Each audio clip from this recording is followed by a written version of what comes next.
baik, selamat pagi. Bagaimana kabar hari ini?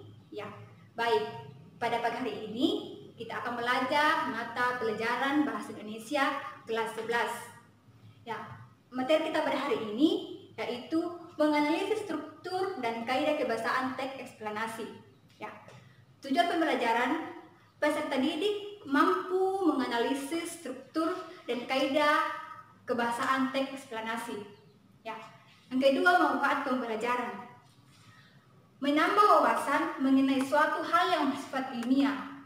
Yang kedua, menambah wawasan mengenai proses terjadinya suatu fenomena atau kejadian. Yang ketiga, dapat mewujudkan generasi muda yang cerdas secara intelektual. Ya, itulah tujuan dan manfaat pembelajaran kita pada saat ini. Ya, kita masuk di materi, yaitu menganalisis struktur dan kaidah kebahasaan teks eksplanasi. Kita membahas pengertian teks eksplanasi. Apa sih itu teks eksplanasi? Teks eksplanasi adalah teks yang menjelaskan tentang proses terjadinya atau terbentuknya suatu fenomena alam atau sosial. Ya, teks eksplanasi, teks yang menjelaskan tentang proses terjadinya atau terbentuknya suatu fenomena alam atau sosial. Ya, contoh dari fenomena alam, ya. Ada contoh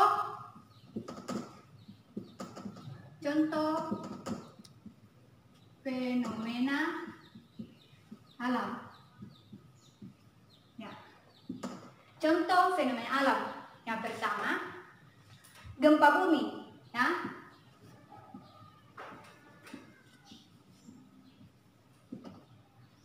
Gempa bumi. Yang kedua, banjir.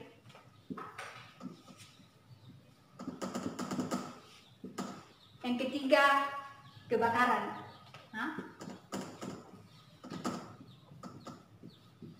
Ya, ini contoh fenomena alam, gempa bumi, banjir, dan kebakaran. Ya, kemudian yang kedua, contoh fenomena sosial. Ya, contoh fenomena sosial. Contoh fenomena sosial. Yang pertama, kepadatan penduduk.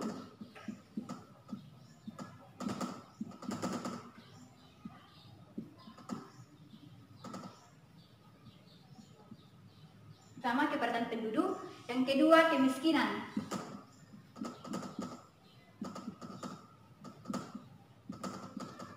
Kemiskinan. Yang ketiga, kejahatan.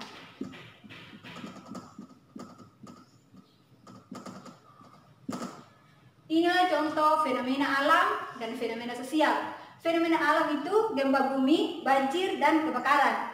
Kemudian fenomena sosial, kepadatan penduduk, kemiskinan, dan kejahatan. Yaitu contoh fenomena alam dan sosial. Kita masuk di bagian A, yaitu struktur teks eksplanasi, ya. Struktur. Ya. Apa itu struktur? Ya. Struktur adalah suatu pengaturan yang hubungan antara unsur atau elemen-elemen atau bagi-bagian yang saling berhubungan atau suatu objek atau sistem yang terorganisasi. Ya, bagi-bagian atau elemen-elemen. Ya, itu struktur. Ya, kemudian ada 3 struktur teks eksplanasi. Ya, ada 3 struktur, yaitu pernyataan umum atau pembuka. Kemudian yang kedua, deretan penjelas atau isi. Kemudian yang ketiga, interpretasi atau penutup. Ya. Nah, ini struktur teks eksplanasi ada 3, pernyataan umum atau pembuka, kemudian deretan penjelas atau isi, kemudian yang ketiga, interpretasi atau penutup. Ya, itu struktur teks eksplanasi ada 3.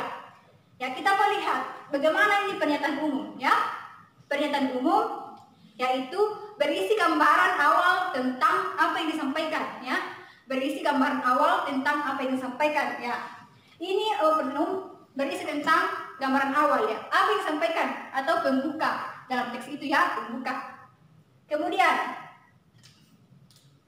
deretan penjelas atau isi, ya.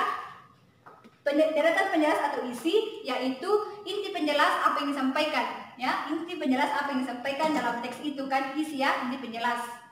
Atau dia mengandung sebab akibat dan menjawab pertanyaan dia menggunakan kata mengapa dan bagaimana, ya. Di deretan penjelas ini dia menggunakan sebab akibat, ya, dan menjawab pertanyaan menggunakan kata mengapa dan bagaimana, ya, itu deretan penjelas. Ya, kemudian interpretasi atau penutup. Ya, dia berisi pandangan atau simpulan, ya. Dia berisi pandangan atau simpulan dalam sebuah teks, yaitu interpretasi atau penutup. Kita masuk di contoh eksplanasi. Ibu mengambil satu contoh, yaitu contoh fenomena alam yang berjudul gempa bumi. Ya, saya akan bacakan contoh fenomena alam yaitu gempa bumi. Gempa bumi merupakan suatu goncangan yang penyebabnya adalah adanya pergerakan lapisan batu di bumi. Getaran tersebut asalnya adalah dari dasar bumi dan terdapat daerah atau kawasan tertentu yang rentan mengalami gempa bumi. Deretan yang dimaksud adalah beberapa daerah gunung Merapi aktif dan daerah-daerah sekitar lautan luas.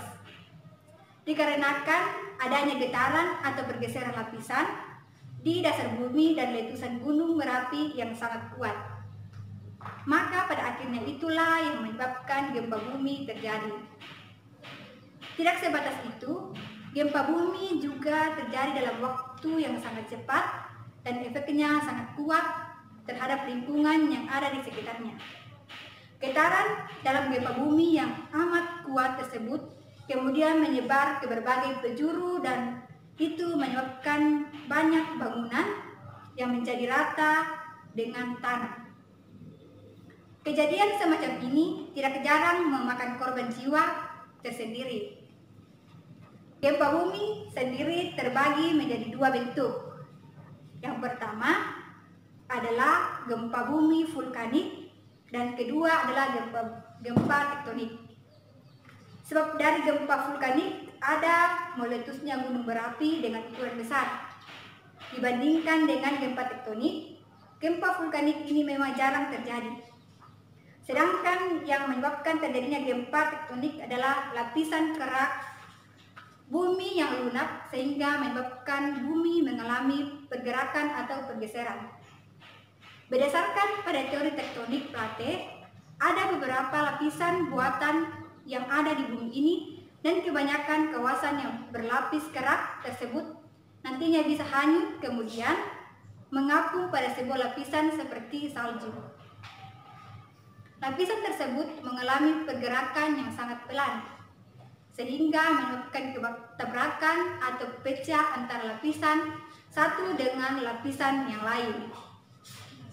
Inilah yang menyebabkan gempa bumi terjadi. Gempa bumi bisa terjadi dengan tidak mengenal musim, kapan saja ia mungkin terjadi. Meski demikian, gempa kerap terjadi di kawasan tertentu saja, misalnya pada perbatasan Plat Pasifik, karena sebagian besar dari daerah tersebut dikelilingi oleh gunung berapi. Oleh karena itu, tempat tersebut dikenal dengan istilah lingkaran api.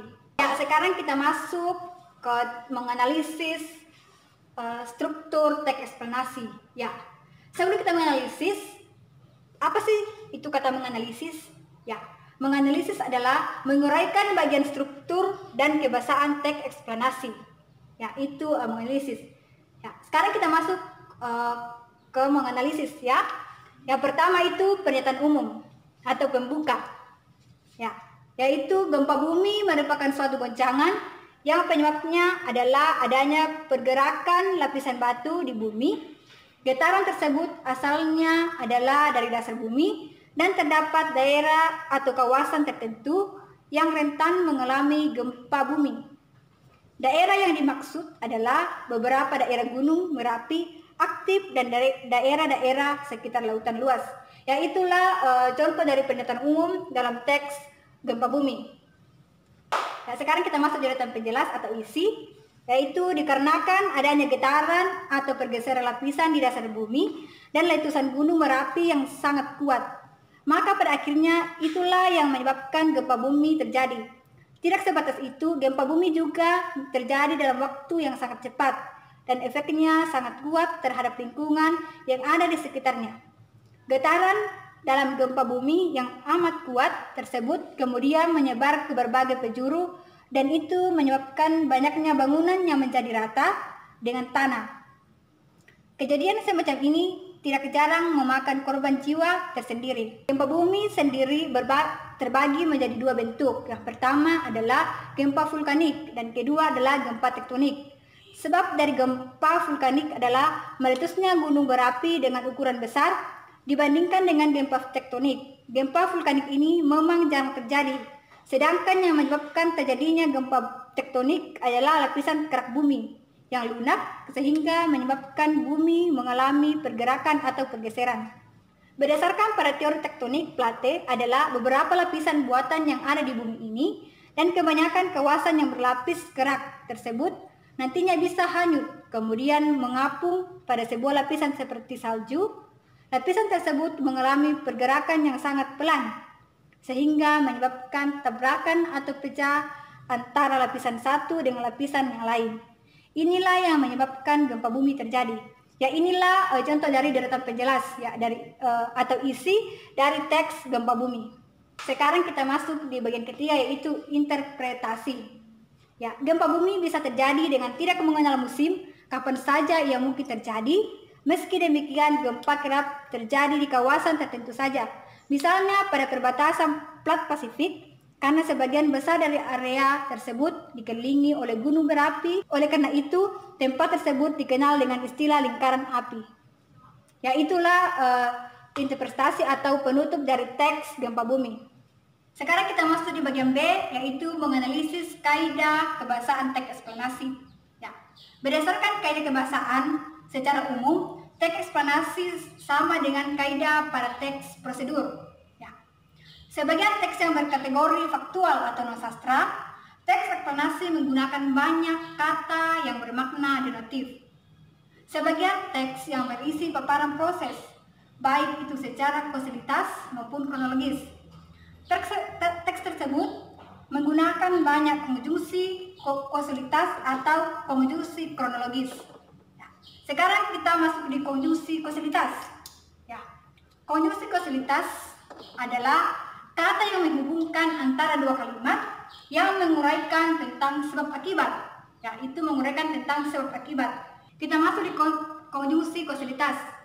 Konjungsi kausalitas yaitu kata yang menghubungkan antara dua kalimat yang menguraikan tentang sebab akibat. Ya, contoh dari konjungsi kausalitas ada kata karena, kemudian ada kata oleh karena itu,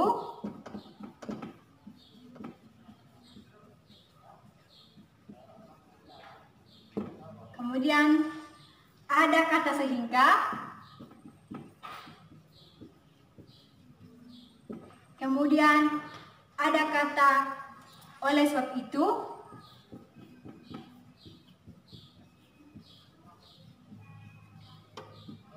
kemudian ada kata antara lain. Ya. Antara lain.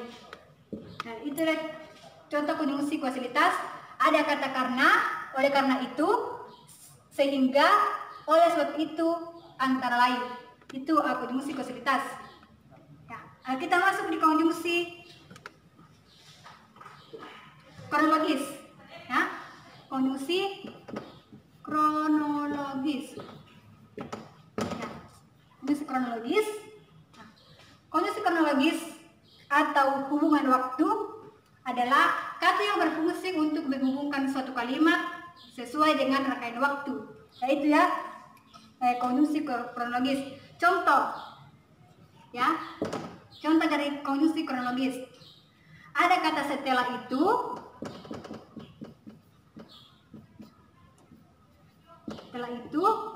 kemudian ada kata kemudian, kemudian ada kata pertama, kemudian ada kata pada,